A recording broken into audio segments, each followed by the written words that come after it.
Baisser le coût du travail, en soi, peut être une bonne solution quand vous êtes en chômage de masse. Quand vous baissez le coût du travail, forcément, vous allez créer un peu plus d'emplois parce qu'il y a une substitution entre le capital et l'emploi favorable à l'emploi. Donc, en tant que tel, une baisse du coût du travail est favorable. Le problème de cette stratégie, aujourd'hui, c'est que il faut bien que quelqu'un paye cette baisse du coût du travail. Et c'est 20 milliards. Or, l'État ne peut pas le financer puisqu'il est dans un objectif de réduction des déficits. Et donc, il va demander aux ménages de financer cette aide aux entreprises. Et donc, à ce choc positif sur l'offre, va être associé un choc négatif sur le pouvoir d'achat et donc sur la demande.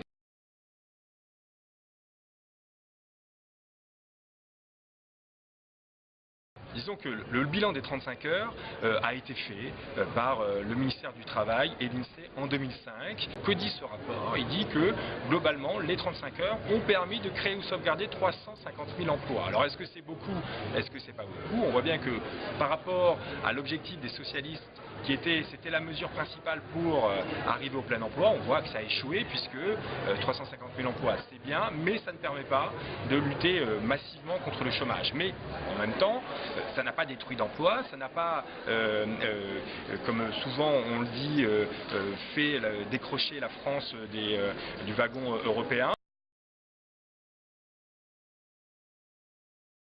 Le vrai coût des 35 heures aussi est important à mesurer. Ça coûte chaque année, dans un premier temps, 20 milliards à l'État. Mais puisque ça crée 350 000 emplois, ces 350 000 emplois permettent d'avoir des rentrées pour l'État de cotisations sociales supplémentaires. Ces 350 000 emplois permettent de faire baisser le chômage, donc des indemnisations chômage en moins pour l'État. Ces 350 000 emplois permettent de donner du pouvoir d'achat à des ménages qui vont consommer, donc il y aura des recettes de TVA. Donc si vous faites la somme entre, du moins la soustraction entre ce qui sort dans un premier temps des caisses de l'État et ce qui rentre grâce à ces créations d'emplois, la facture est plutôt de 4 milliards et demi. Donc 4 milliards et demi chaque année pour 350 000 emplois. On voit que c'est un coût qui est, de mon point de vue, raisonnable.